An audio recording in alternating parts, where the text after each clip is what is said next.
কাছাড় জেলার উত্তর কৃষ্ণপুর আউলিয়া বাজার রাস্তা দ্রুত সংস্কারের দাবিতে সড়ক অবরোধ করে প্রতিবাদ স্থানীয় জনগণ সহ সোনাই বিধানসভার যুব কংগ্রেসের। শনিবার শিলচর উত্তর কৃষ্ণপুর আউলিয়া বাজার রাস্তার বেহাল দশা দেখে সড়ক অবরোধ করে প্রতিবাদ সাব্যস্ত করেন স্থানীয় জনগণ সহ সোনাই বিধানসভার যুব কংগ্রেসরা। সংবাদ মাধ্যমের সাথে কথা বলতে গিয়ে যুব কংগ্রেস ও স্থানীয় জনগণরা জানান, বিগত কয়েক বছর যাবৎ রাস্তা বেহাল অবস্থায় নীরব ভূমিকা পালন প্রশাসন সহ স্থানীয় বিধায়কদের। প্রাণী ঝুঁকি নিয়ে চলাফেরা করতে হয় স্থানীয় জনগণ সহ গাড়ি চালকদের। রাস্তার মধ্যে বিশাল আকারের গর্ত থাকার কারণে যে কোনো মুহূর্তে বড় ধরনের বিপদ হয়ে যেতে পারে। এই রাস্তা দিয়ে সোনাই, ধলাই, ভাগা, আইজল দিনরাত্রি হাজার হাজার মানুষ যাতায়াত করে থাকেন। রাস্তার অবস্থা বেহাল থাকার কারণে আতঙ্কের মধ্যে চলাফেরা করতে হয় স্থানীয় গাড়ি চালকদের। সংবাদ মাধ্যমের মধ্য দিয়ে আসামের মুখ্যমন্ত্রী প্রশাসনের নিকট দ্রুত রাস্তা সংস্কারের দাবি জানানো হয়। সোনাই বিধানসভা যুব কংগ্রেস কমিটি তথা এই স্থানীয় এলাকার এনজিও এবং সাধারণ যারা সমাজসেবী ভাইয়েরা আছেন তাদের প্রচেষ্টায় আজকে এটা সফল হয়েছে। প্রত্যেককে আমি সংগ্রামী অভিনন্দন জানাই এবং বিশেষ করে যারা রাস্তার পাশে উপস্থিত আছেন প্রত্যেককে আমি আহ্বান করছি আপনারা এসে আমাদের সাথে যোগদান করুন। আজকে আমাদের এই সংগ্রাম জনসাধারণের জন্য সংগ্রাম, জনসাধারণের সুবিধার জন্য সংগ্রাম। আজকে কংগ্রেস সরকার আপনারা জানেন প্রত্যেক সময় জনসাধারণের জন্য লড়াই করে।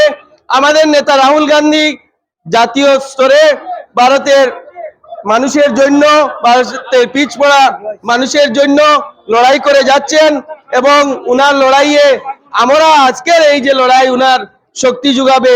সব সময় কংগ্রেস সরকার, কংগ্রেস দল জনসাধারণের পক্ষে থাকে, জনসাধারণের সুবিধার জন্য, জনসাধারণের স্বার্থের জন্য, জনসাধারণের ভোগান্তির জন্য, জনসাধারণের অসুবিধার জন্য থাকে। ধন্যবাদ। এবং উত্তর কৃষ্ণপুর এলাকার মানুষের সাহায্যে আজকে আউলিয়া বাজারে যে প্রতিবাদী ধর্ণা এবং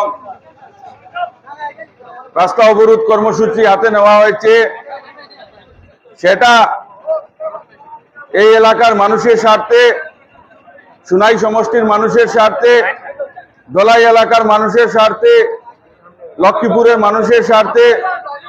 এই অঞ্চল দিয়ে প্রায় হাজার হাজার মানুষ রোজ যাতায়াত করে।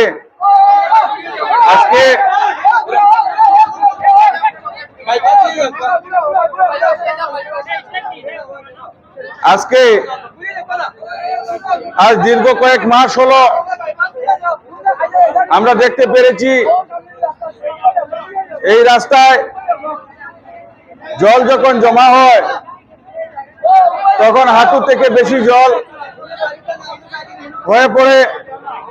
ছোট ছোট গাড়ি, অটো বা বাইক নিয়ে মানুষ চলাচল করতে অনেক অসুবিধা হচ্ছে। আজকে স্কুল পড়ুয়ারা, আজকে কলেজ পড়ুয়ারা, আজকে বিভিন্ন সাধারণ মানুষ এই রাস্তা দিয়ে চলাফেরা করতে অসুবিধা হচ্ছে।